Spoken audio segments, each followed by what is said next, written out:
오늘 날이 좀 어두웠죠? 예, 아마 비가 와서 또 하늘에 먹구름이 있고 해서 좀 어두웠던 것 같습니다.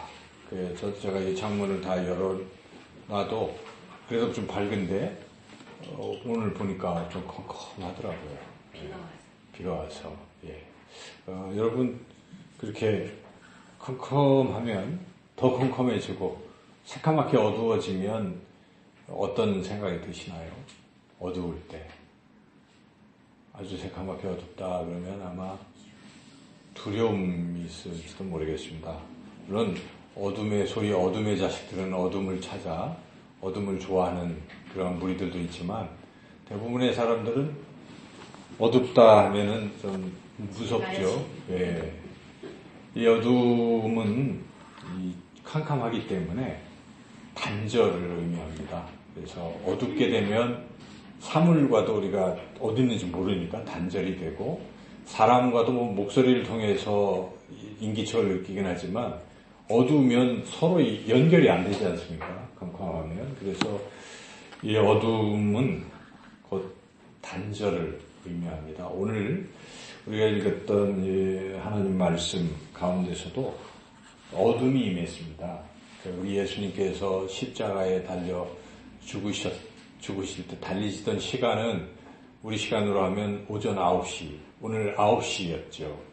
그리고 오후 3시에 운명하셨습니다. 6시간 십자가에서 고통을 받으셨는데 그 중간에 그러니까 정오 12시 그것이 이제 이 복음서에서 이스라엘 시간으로 표기할 때는 6시라고 합니다. 6시간 차이가 나는 겁니다. 6시면 12시.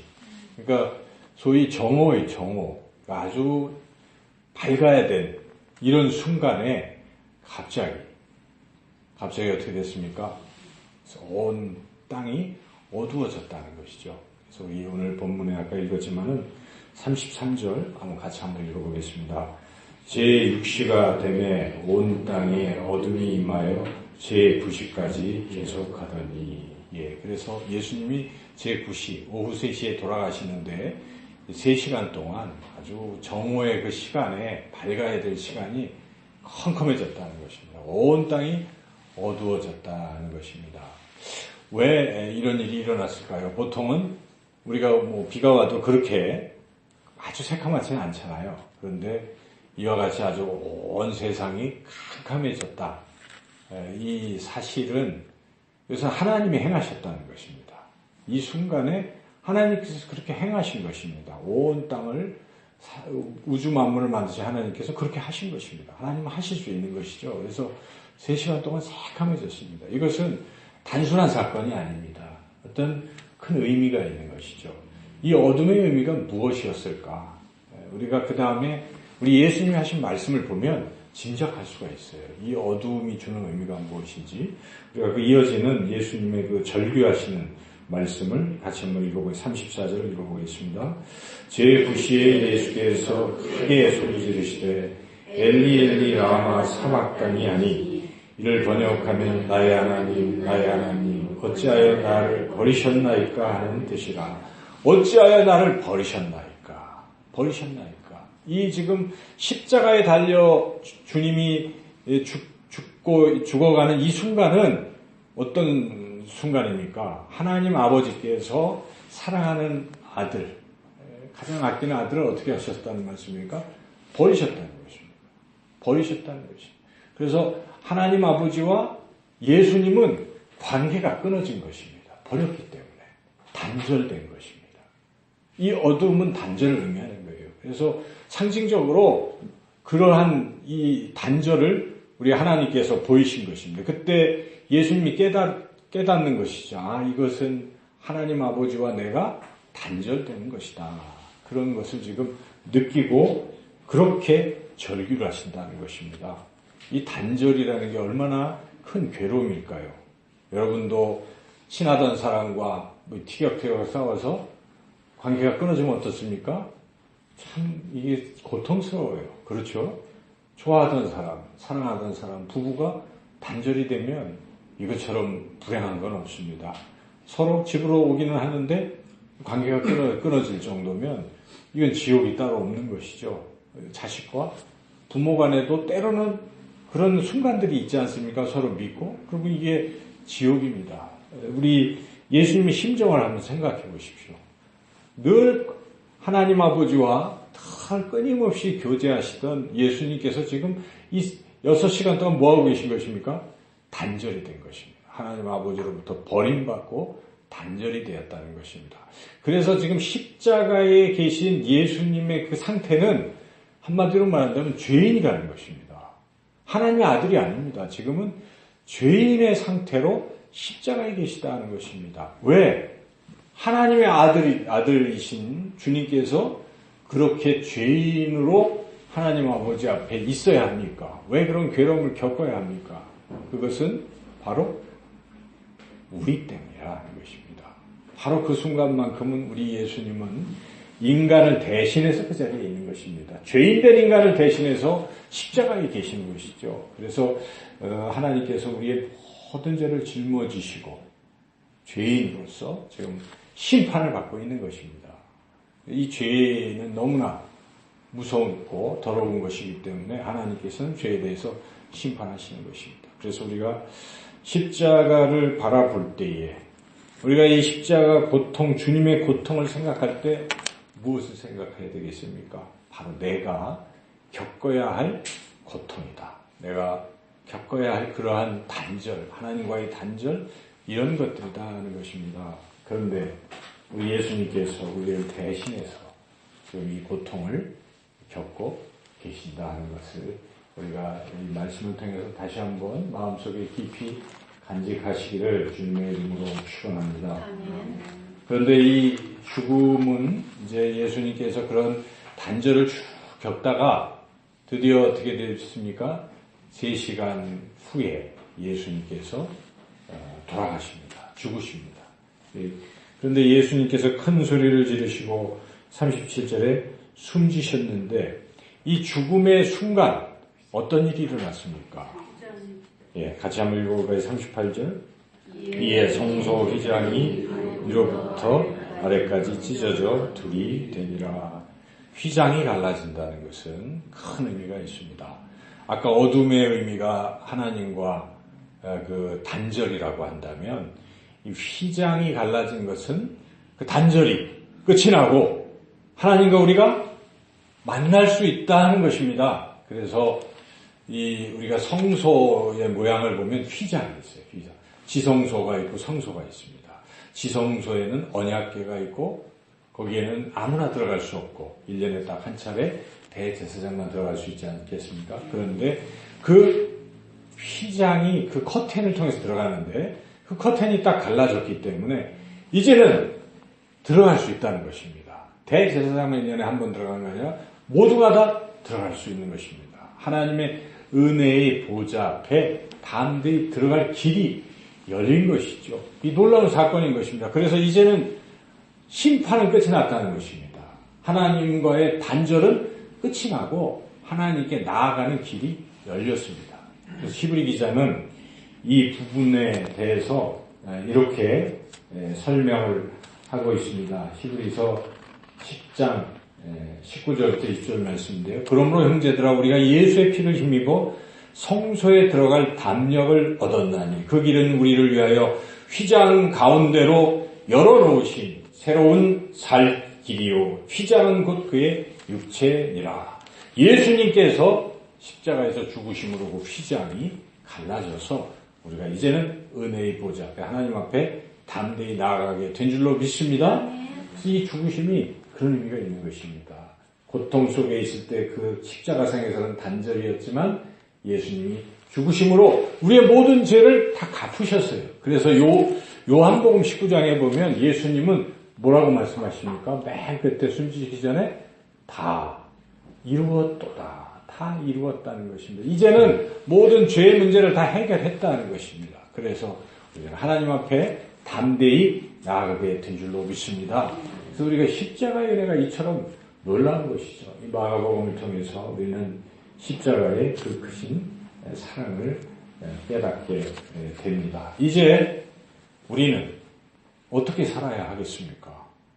이 십자가의 은혜를 생각하고 무엇보다도 하나님의 은혜의 보좌 앞에 더욱 담대히 나아가야 될 줄로 믿습니다. 네, 그래서 여러분 어떤 상황에 있을지라도 하나님께 나오는 것을 주저하지 마십시오. 하나님은 항상 기다리고 계세요. 우리가 어떤 과거에 어떤 상태에 있을지라도 하나님이 여전히 두 팔을 벌리시고 우리를 기다리고 계시는 줄로 믿습니다. 여러분 우리 교회가 좋은 거예요. 어때요? 세상에서는 잘 안 받아주지만 교회는 어때요? 항상 오면 받아주는 거예요. 교회는. 하나님이 계시기 때문에. 하나님 그러신 분이십니다. 하나님은 그 어떤 상황이 있어도 우리를 받아주시기 때문에 우리는 은혜의 보좌 앞에 주저하지 말고 항상 담대히 나와야 된다는 것입니다. 담대히 나오는 것이 가장 중요한 일인 줄 믿습니다. 그리고 이제 담대히 나와서 이 하나님을 여러분 믿으면서 사시기를 축원합니다.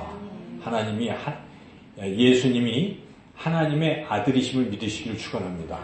이 굉장히 중요한 믿음입니다. 그래서 이 마가복음 전체의 결론이기도 해요. 마가복음 1장 1절에 어떻게 시작합니까? 하나님의 아들 예수 그리스도의 복음의 시작이라 이렇게 시작이 돼요. 그리고 이제 끝을 맺습니다.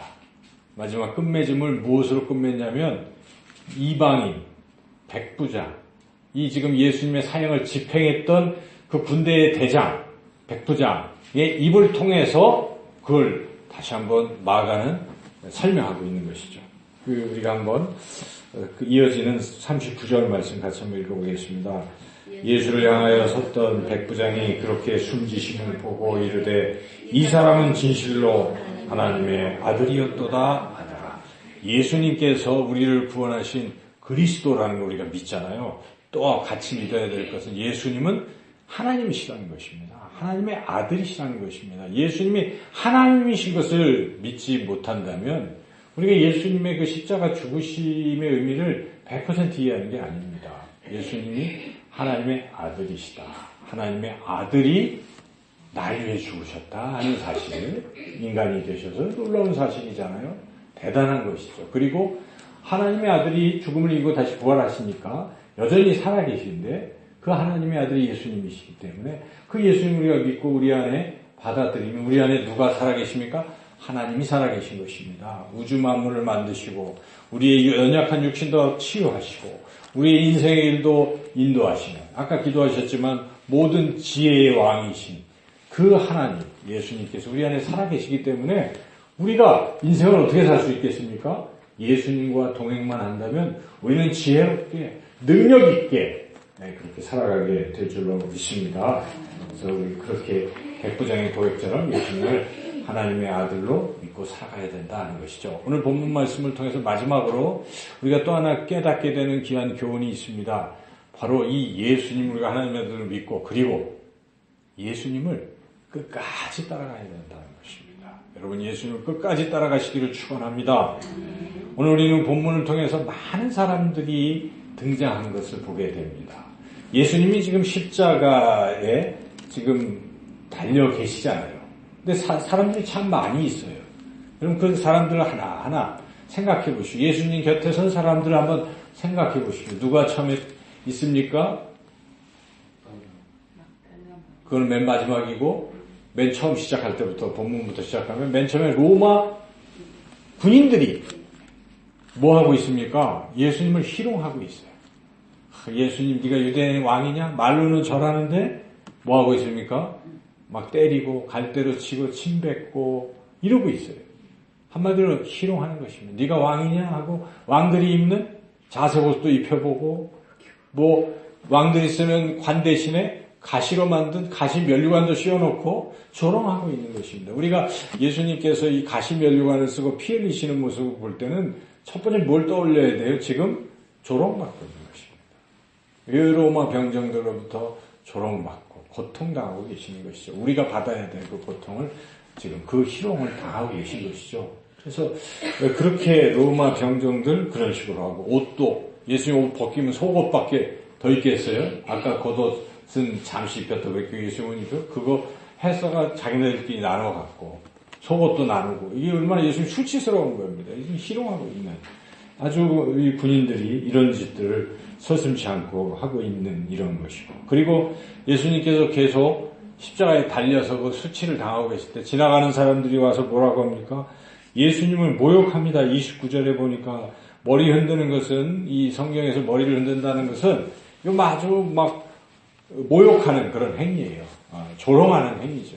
그런데 예수님을 이렇게 조롱하고, 또 대제사장들과 서기관들도 뭐합니까? 희롱하고, 또 그리고 심지어 예수님의 좌우편에 있던 강도들도 처음에는 어떻게 합니까?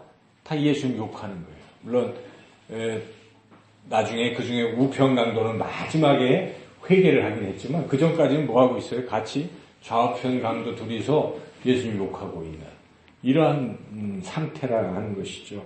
이렇게 하고 있는 이런 상태에 결국은 예수님은 그렇게 철저히 희롱당하고 하나님 아버지로부터 외면당하시고 버림당하시고 그렇게 죽어가신 것입니다. 그래서 십자가에 달렸을 때 예수님은 그야말로 고통, 희롱, 육체적인 고통, 정신적인 그런 모욕감, 수치감 이런 걸 느끼시고, 그리고 무엇보다 영적으로 하나님 아버지와 단절된 이런 상태에 있으셨다는 것이죠. 이렇게 예수님 곁에서 그 아무도 없었다는 것입니다. 다 제자들은 뿔뿔이 흩어지고 이런 상황이었어요. 그런데 이제 예수님께서 딱 죽으셨을 때 그래도 백부장, 지금 사형 집행할 때까지만 해도 예수님을 죄인으로 다루다가 죽는 순간에 보니까, 이 모든 과정을 보니까 예수님이 진짜 하나님의 아들이신 것, 이런 것들을 느끼면서 고백을 합니다. 그리고 여기 우리가 특별히 주목할 사람들이 아까 말씀하셨지만 40절 41절 같이 읽어보겠습니다. 멀리서 바라보는 여자들도 있었는데 그 중에 막달라 마리아와 또 작은 야고보와 요새의 어머니 마리아와 또 살로메가 있었으니 이들은 예수께서 갈릴리에 계실 때에 따르며 섬기던 자들이요 또 이에 예수와 함께 예루살렘에 올라온 여자들도 많이 있었더라. 여인들입니다. 여인들. 많은 여인들이 멀리서나마 예수님의 그 사형 당하시는 모습을 바라보고 애통해하고 마음 아파하면서 그랬던 것이죠. 그 중에 마리아와 몇 사람들은 끝까지 예수님의 시신에 향품이라도 넣어드리려고 무덤가를 눈여겨보고 무덤가에 찾아갔다가 부활하신 예수님을 만나게 됐다는 것입니다. 끝까지 쫓아간 사람이 누구입니까? 여인들입니다. 이 여인들이 끝까지 예수님을 따라간 사람입니다. 이 예수님의 진정한 제자, 참된 제자는 누구이겠습니까? 그저 12명이라고 보기도 어렵잖아요. 여기서 이 본문만 보면 참된 제자는 누굽니까? 결국 여자들인데 끝까지 예수님을 따라가는 사람인 줄로 믿습니다. 우리 신앙도 그런 거예요. 목사라고 해서 무슨 직분자라고 해서 그 별 소용 없어요. 뭐가 중요할까요? 끝까지. 나는 그냥 평신도인데, 나는 이제 막 예수님을 믿었는데, 어떤 분들은 변함없이 끝까지 예수님을 따라가는 사람들이 있다는 것입니다. 그분들이야말로 주님께서 주목하시는 참된 제자인 줄로 믿습니다. 우리 모두 특별히 오늘 이 시간 참 어려운 시간이에요. 금요일은 세상 사람들은 금요일날 뭐합니까? 여기저기 놀고 술 먹고 쾌락을 즐기고 금요일 밤 그런 거예요. 옛날에는 토요일 밤이었어요. 토요일 노래 나이트 피버 이런 그런 노래도 있었어요. 토요일 날이 막 축제 시간이다 하면서 막 춤추고 노래하고 그랬는데 요즘은 우리가 노는 날이 그렇게 돼가지고 휴일제 이래가지고 금요일 저녁이 그랬는데 바로 이 금요일이 어떤 날이에요? 예수님이 십자가에 죽으신 날이에요. 오늘은 우리가 그래도 1년에 한 번 있는 이 성 금요일에 하나님 앞에 이렇게 예배를 드리는데 여기 계신 여러분들이 바로 이 예배 자리에 나오셨기에 여러분들 끝까지 이 여인들처럼 주님을 따라가실 분들로 믿습니다. 끝까지 우리의 믿음을 지키시기를 주님의 이름으로 축원합니다. 마지막으로 끝까지 따라감에 있어서 우리의 모습은 어때야 되겠습니까? 주님을 닮아가는 것이기에 주님께서 우리 위해서 그 수치와 모욕과 그 고통을 당하셨다면 우리도 주님처럼 이웃들을 위해서 다른 사람들을 위해서 그렇게 살아가야 될 줄로 믿습니다. 그 주님 말씀하시잖아요. 자기를 부인하고 자기 십자가를 지고 나를 따라오라고 말씀하시는 것입니다. 우리가 정말 진정으로 주님을 따라가는 그러한 제자는 자기를 부인할 줄 알고 자기 십자가를 지고 가는 것입니다. 여러분 인생에서 늘 좀 손해보시고 또 용서하시고 양보하시고 그렇게 주님처럼 살아가시기를 주님의 이름으로 축원합니다.